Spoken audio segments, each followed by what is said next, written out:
मित्रांनो, फुलाला सुगंध मातीचा या मालिकेच्या आजच्या भागामध्ये कीर्ती पुन्हा शिर्डीला चाललेली असते। तेव्हा ती तिच्या सर्व सहकाऱ्यांचा निरोप घेत असते। सर्वजण खूप भावुक होतात। तर रोमा कीर्तीला बोलते, कीर्ती आता तू फक्त बाळाची काळजी घ्यायची आणि ट्रेनिंग नंतर कंप्लीट करायचं। तर कीर्ती रोमाला थँक्स बोलते। त्यावेळी रोमा तिला बोलते की मी तर काहीच केलं नाही। कीर्ती बोलते, तू मला वेळोवेळी सपोर्ट केला, मला नेहमी खचल्यासारखं वाटलं तेव्हा तूच मला धीर दिला, असं म्हणून ती राहुललाही थँक्स बोलते। तेव्हा राहुल कीर्तीला बोलतो की आता कसलंही टेन्शन घ्यायचं नाही, कारण आई होणे या जगातील सर्वात सुंदर फिलिंग्स असतात। त्यावेळी तो कीर्तीला बोलतो, तुझं बाळ माझ्यासारखं हसरच होणार आहे। तेव्हा सर्वजण राहुलवर हसतात। तर रोमा राहुलला आश्चर्याने विचारते, तुझ्यासारखं हसरं की टोमणा मारणारं? तेव्हा तो बोलतो की कीर्ती हे बघ, आता तू गेल्यावर मला फक्त इलाज झेलावं लागणार। कीर्ती रोमाला बोलते, राहुल आणि तुझी मस्ती मी नेहमी मिस करत राहील। तर जिजी अक्का कीर्तीला बोलतात, कीर्ती आता आपण निघायचं का? तर रोमा कीर्तीला सांगते, आता तू कसली काळजी करू नको, तुझे सर्व रिपोर्ट मी हॉस्पिटलमधून घेते आणि मग तुला ते मेल करते। सर्व सहकारी कीर्तीला व्यवस्थित काळजी घ्यायला सांगून तेथून जातात। तेवढ्यातच संजय तेथे येतो आणि कीर्तीकडे पाहतच राहतो। कीर्ती त्याच्याजवळ येते आणि संजयला बोलते की आता ए टीम ही कायम नेहमी एक नंबरवर असणार, ए टीमचा झेंडा कधीही खाली येणार नाही। तेव्हा संजय कीर्तीला बोलतो, मी जे तुला बोललो ते फक्त टीमसाठी होतं, तुला पर्सनल मी बोललो नाही। तर जिजी अक्का कीर्तीला बोलतात, अगं लवकर चल, आपली ट्रेन सुटेल। भाऊ जिजी अक्कांना सांगतात की तिला व्यवस्थित निरोप तरी घेऊ दे। तर जिजी अक्का बोलतात, आपली ट्रेन सुटेल। तेव्हा संजय कीर्तीचा निरोप घेऊन तेथून जातो। तर कीर्ती तशीच तेथे उभी राहते आणि आपल्या ट्रेनिंग अकॅडमीकडे पाहत असते। त्यानंतर तिचं लक्ष प्रॅक्टिस करणाऱ्या ट्रेनिंग ऑफिसरकडे जातं। त्यांना पाहूनही कीर्तीला खूप वाईट वाटत असतं, कारण कीर्तीचं ट्रेनिंग अर्धवटच सुटलेलं असतं। कीर्ती खूप नाराज असते। सर्वजण कीर्तीकडे पाहत असतात। शुभम कीर्तीजवळ येतो आणि तिला धीर देतो व तिला बोलतो की निघायचं का? तेव्हा कीर्ती हो बोलते। दुसरीकडे कमला मावशींच्या नातीला विक्रम घेऊन बाहेर येतो आणि कमला मावशींजवळ देतो। तेव्हा कमला मावशी विचारते की ही रडली नाही ना? तेव्हा विक्रम नाही बोलतो आणि अधूनमधून नेहमी हिला कानाकडे घेऊन या असं बोलतो। तेव्हा कमला मावशी हो बोलतात। विक्रमला बोलतात, मी 1001 रुपयाची पावती नवीन बाळाच्या नावाने फाडली आहे, तेवढे पैसे दे। तेव्हा सोनाली बोलते, कसले पैसे? आम्ही पैसे वगैरे काही देणार नाही। तेव्हा कमला मावशी सोनालीला बोलते, किती कंजूसपणा करते, नवीन बाळाच्या नावाने पावती फाडायची होती। तेव्हा फटकळ सोनाली पटकन बोलून जाते, नवीन बाळाच्या नावाने पावती फाडायची होती तर शुभम भाऊजी आणि जाऊबाई पैसे देतील, आमच्याकडे कशाला मागता, कारण त्यांच्याकडेच आता गुड न्यूज आहे। तेव्हा कमला मावशी बोलतात की खरंच शुभम आणि कीर्तीकडे गुड न्यूज आहे का?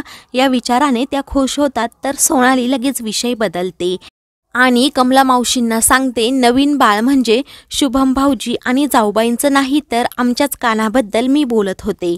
तेव्हा कमला मावशी सोनालीला बोलतात, तू पहिल्यांदा हेच म्हणाली होती की शुभम भाऊजी आणि जाऊबाईंचं बाळ। तेव्हा सोनाली नाही बोलत असते। तरीही कमला मावशी बरोबर ओळखतात की कीर्ती प्रेग्नेंट आहे असं म्हणून त्या लगेच मोठ्या मोठ्याने ओरडत कीर्ती प्रेग्नेंट आहे असं बोलत बाहेर जातात। तर विक्रम सोनालीला जोरात टपली मारतो आणि बोलतो, आता जिजी अक्कांचा ओरडा खायला तयार राहा। तर सोनाली खूप घाबरते। इकडे रोमा कीर्तीचे रिपोर्ट पाहते तर तिला समजतं की कीर्ती प्रेग्नेंट नाही। तेव्हा ती जोराजोरात धावते आणि बाहेर येते। तर इकडे कीर्ती गाडीत बसून चाललेली असते। रोमा त्या गाडीचा पाठलाग करत असते। तेव्हा ड्रायव्हर गाडी थांबवतो। तर कीर्ती विचारते, अगं रोमा, झालं तरी काय, तू एवढी धावत का आली? तेव्हा रोमा सांगते की कीर्ती तू प्रेग्नेंट नाहीस, तू आई होणार नाही। हे ऐकून कीर्तीला धक्का बसतो। तेव्हा ती रिपोर्ट पाहते। रोमा इंग्रजीमध्ये बोलल्यामुळे कोणाला काही समजत नाही। तर जिजी अक्का तिला विचारतात, काय ग पोरी, रिपोर्टमध्ये काय आहे? तेव्हा रोमा सांगते, अहो मावशी, कीर्ती गरोदर नाही। हे ऐकून जिजी अक्कांना धक्का बसतो। जिजी अक्का रोमावरच मोठ्याने ओरडतात। कीर्ती ही ते सर्व रिपोर्ट वाचते। तिलाही समजतं की मी आई होणार नाही। ती त्याबद्दल जिजी अक्कांना सांगते.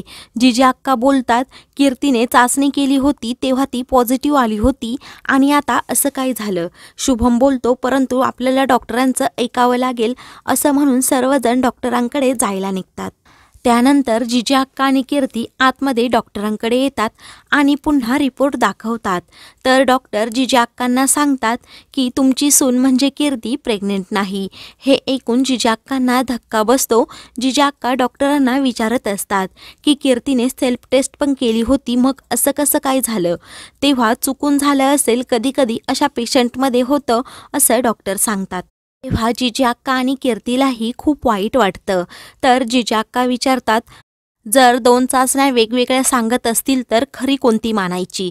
तेव्हा डॉक्टर सांगतात, रक्ताची चाचणी खरी मानायची असते. तेव्हा कीर्ती पुन्हा डॉक्टरांना विचारते, मला जी लक्षणे दिसत होती त्याचं काय. तेव्हा डॉक्टर सांगतात की आपल्या शरीराला व्यायामाची सवय नसते, सर्व कॅडेटला ही लक्षणं दिसतातच. त्यामुळे तू टेन्शन घेऊ नको आणि फक्त ट्रेनिंगवर फोकस कर. तेव्हा कीर्ती हो बोलते. तर जिजी अक्का खूप नाराज झालेले असतात. नंतर जिजी अक्का खूप नाराज होऊन बाहेर येतात. कीर्तीही त्यांच्याबरोबर असते. तर भाऊ जिजी अक्कांना विचारतात, कले काय ग रिपोर्टमध्ये सांगितलं. तेव्हा जिजी अक्का काहीच बोलत नाही, त्या शांत असतात. तर कीर्ती हळू शुभमकडे पाहते आणि मी प्रेग्नेंट नाही असं शुभमला सांगते. तेव्हा भाऊही ओळखतात की कीर्ती प्रेग्नेंट नाही. तर भाऊ बोलतात, ही सर्व देवाची मर्जी, देव कधीही चुकत नाही. आज ना उद्या तुम्ही ही आनंदाची बातमी देणारच आहात, त्यामुळे एवढं टेन्शन घेऊ नका. तर जिजी अक्का बोलतात की आपण किती उत्साहात इकडे आलो होतो, परंतु आपली निराशा झाली. शुभम कीर्तीला विचारतो, आधीची टेस्ट पॉझिटिव्ह कशी आली होती. तेव्हा कीर्ती सांगते की डॉक्टर म्हणाले जी सेल्फ टेस्ट केली होती ती 100% बरोबर असेल याची खात्री नसते. शुभम आणि भाऊ खूप खुश असतात. तर शुभम कीर्तीला विचारतो, आता तुम्हाला ट्रेनिंग अर्धवट सोडायला नाही लागणार. तर भाऊ बोलतात, चला आता आपल्याला शिर्डीला जायला हवं, कारण आपल्या कान्हाला आपल्याला खेळवायचं आहे. तेव्हा शुभम जिजी अक्का आणि भाऊंना सांगतो, तुम्ही दोघंही गाडीत बसा, तोपर्यंत मी यांचं सर्व सामान त्यांच्या रूममध्ये नेऊन ठेवतो. तेव्हा भाऊ हो बोलतात. नंतर शुभम आणि कीर्ती दोघेच रूममध्ये येतात. कीर्ती खूप नाराज असते. शुभम तिला विचारतो, काय झालं. कीर्ती बोलते, हे सर्व काय चाललं आहे मला समजतच नाही, हे सर्व वादळासारखं चाललं आहे. तेव्हा शुभम तिला समजावतो, काही गोष्टी आपल्या मनासारख्या कधीच होत नाही. कीर्ती बोलते, अर्ध्या तासापूर्वी मी आई होणार होते, याचा आनंद माझ्या चेहऱ्यावर किती होता आणि आता हे काय झालं. तेव्हा शुभम बोलतो, साईनाथांच्या मनात हेच असेल, त्यामुळे तुम्ही टेन्शन घेऊ नका. तर कीर्तीला जिजी अक्का आणि भाऊंची खूप काळजी वाटत असते, कारण त्यांचा पूर्ण हिरमोड झालेला असतो. तेव्हा शुभम बोलतो, आता जे होऊन गेलं आहे त्यात दुःख मानायचं नाही, हिमतेने आणि धैर्याने पुढे व्हायचं. कीर्ती बोलते, आता मला माझं ट्रेनिंग पुढे पुन्हा सुरू ठेवता येईल. शुभम कीर्तीचा हात हातात घेऊन तिला बोलतो, देव एवढा निष्ठुर नाही की तुमचं स्वप्न असं सहजासहजी तुटू देईल. तेव्हा कीर्ती शुभमला लगेच मिठी मारते आणि बोलते की माझं मन खूप अस्वस्थ झालं होतं, परंतु तुम्ही समजवल्यावर आता नॉर्मल वाटतंय. शुभम जिजी अक्का आणि भाऊ वाट पाहत असतील या विचाराने कीर्तीला बोलतो, आता मी जाऊ का. कीर्ती बोलते, तुम्ही 1 मिनिट इथेच थांबा, मी ऑफिसमधून सुट्टीचा अर्ज घेऊन येते. तर मित्रांनो, पुढील भागामध्ये पाटील मॅडम कीर्तीला बोलतात, तू तुझ्या निर्णयाचा पुन्हा एकदा विचार कर, कारण तुझ्यासारखी स्वप्नाळू मुलगी कधीच IPS अधिकारी होऊ शकत नाही. तर मित्रांनो, अशाच मालिकेंचे पुढील भाग पाहण्यासाठी चॅनलला सबस्क्राईब करा.